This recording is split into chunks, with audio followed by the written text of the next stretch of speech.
I've always found pints hilarious because you wouldn't sit and have 6 pints of squash. Doesn't a pint seem like a lot when you think about it? I mean, you wouldn't drink pint after pint of orange squash, would you? What do you want? Pint. Yeah. Even if you really Why is enjoyed it squash. I that mean, I like- like squash, and I've never sat and had 6 Yeah. pints of squash. Why It's is it because that it's ritual with diuretic, beer? but it's all these things. So Yeah. I think that the case for...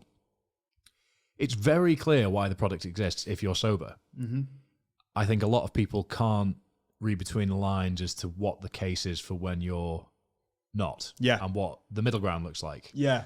So what are the trends that you've noticed from all of the market research, the customer acquisition, and the data that you've got of the people that are choosing to purchase from you? Yeah. And what are the essentially the arguments that you would expect them to make as to why they make that purchase? Yeah, I would say like the first thing, and this was actually somewhat surprising, is we did the nature of having a D2C business is we can constantly chat to our consumers and like ask them like who they are, when they're drinking their days, why they're drinking their days. We learned before Christmas 90% of our consumers still drink alcohol. Yeah. Which that was probably bigger proportion than I was expecting. So That's way bigger than I expected. 90% of our consumers are still drinking alcohol. So that tells me that 10% are totally sober and don't drink any alcohol, but 90% still have like a relationship with alcohol, which I think is really, really important to acknowledge. One of the things you mentioned there that I thought was interesting is you won't sit and like have like 7 of these in like a sitting the way you may sit and have like 7 beers in like a pub on a Saturday night. I could maybe agree with that you might not have like 7 alcohol-free beers in a pub on like a Friday, Saturday night, because maybe you're not getting the energy out of it, but you can drink these in a lot more occasions through the week than you can drink alcohol. Yeah. And that's something that's been really interesting chatting to our consumers is it's, okay, yes, there's an element of it might replace an alcoholic drink in a Friday night, Saturday night. And what we do see in our like on-trade customers, so our bars and restaurants, is what we call zebra drinking. So I'll go out for 5 beers and 3 of them will be alcoholic and 2 will be non-alcoholic. So they do mix and match. So there's that on the Friday, Saturday night. What a lot of people are telling us is it allows them to have a beer in a situation where where alcoholic beer is no longer relevant. So the football's on the Monday night. I've got home, I'm cooking my dinner. I can have 2 days and I wouldn't have had any beers there before. Tuesday lunchtime, Wagamama's. We're in every Wagamama's in the UK. We sell as much days from 12 till 4 in Wagamama's as we do 4 till 8. So people are having a beer at lunchtime and then going back to the office, and they wouldn't be doing that before. So for us, it's like, it's actually not about like less beer. It's like more beer. So it's frequency over volume. Yeah, like we're going to do a run club tonight, right? Yep. Like people are going to like finish running, like have some pizza. Like they wouldn't have an alcoholic beer there. That wouldn't make sense for that consumer anymore who is like so health conscious. I bet you they're going to have like 1 or 2 days. So it's actually bringing like this amazing beer thing and putting it in like more occasions. What is the data on the actual category? Because I'm sure you'll be much more up to speed on it than I will be. So growth-wise, since pandemic, Yeah. how in terms of percentage numbers in the UK? Because obviously you're only DC in the UK for the time being. What does that look like? Just so people have a context of, because it's the fastest growing category, but there aren't other categories that are really growing. Yeah. So is the important thing to caveat Within this with. beer. But I'm sure that's not how you mentioned it in a business plan. Yeah, I think the important thing to know is like beer is as a category is like stagnating and like slight decline in like 2 major countries. We'll use an example like UK and the US. Alcohol-free beer in UK and the US is like 2% of the beer category. It's growing at double digits, like year on year growth, double digit year on year growth, but it is like only 2%. Now, when you take a step back and think like how big the beer category is, like it's massive. Like I think there's something globally, it's tea, water, beer, coffee in terms of like volume of like liquid drinks. So beer's massive. Wow. Like we both used to work for big beer companies.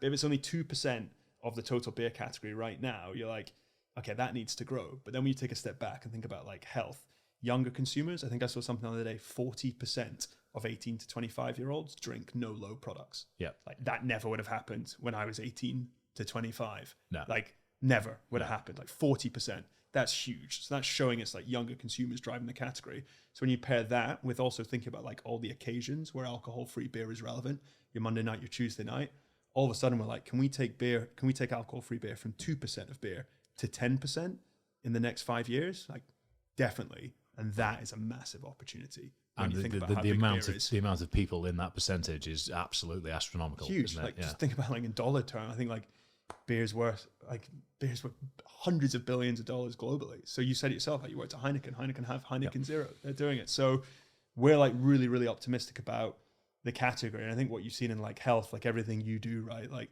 health is what is driving this. This isn't like a flash in the or pan performance, because I mean, it's important to acknowledge I've probably crossed the threshold of training for the sake of health and health alone. Yeah. I'm probably actually erring on the side of this is potentially shaving years off your tendons rather than adding to them. But I've made my peace with that. I would say like your followers as well probably think of themselves as like health is is leaning towards more performance now, right? Yeah, I'd say they're largely intertwined, but I think it's sounds very profound to say, but it's kind of being holding themselves accountable to who they actually believe themselves to be. Right. Which means that self-development, forward motion, and drive and ambition are sort of at the core of all of this. Yeah. And anything that gets in the way of that starts making less and less sense. And that doesn't mean that person demonizes alcohol or that person therefore thinks it's inherently bad. But it might mean that, like you mentioned, they don't drink on the Thursdays in London. Yeah. They don't drink on the Thursdays with work. They don't maybe absolutely hoon it every Saturday because they think, you know what, I'm going to spend a couple of hours on Sunday doing X, Y, Z, which I am now more conscious and aware of is good for me. Yeah, and makes them feel better. Yeah, right? Yeah. But it's like I've gone social, and again, there's the argument that if you're needing alcohol to enjoy spending time with the people who spending time with you, spending time with the wrong people. And I fully agree with that in most settings. But things like, if we're talking about ceremony and tradition, sober stag do's I can't really see. Sober weddings I can't really see. And that's more of a reflection on Britain as a whole. But those are the occasions where, for me, it's if I've got an excitement and a sense of emotion around people coming together again, there is a part of me that is aware. Fortunately, I'm aware and have control over the situation, which is the main thing, that I can kind of turn it on and off, whereby I generally don't drink, unless I say again, I'm not promoting binge drinking, but I am aware I'm kind of saying that's what I do. Right. Is I'm going to Wedding South Africa next week. I will demolish Franschhoek Winery red wine at that in high volume. Yeah. And it'll probably beat me up a little bit for a few days that follow. It's giving you that like energy, that losing your inhibition. And it's a ceremony. It's a trade-off you're willing to make. Yeah, that's it. Yeah. That is the thing. Where are you willing to make the trade-off? And if you're trying to pretend the trade-off isn't there, then that will potentially create a negative feedback loop with the thing itself. And I think it's quite popular to be very all for sobriety, all in on this, all in on that.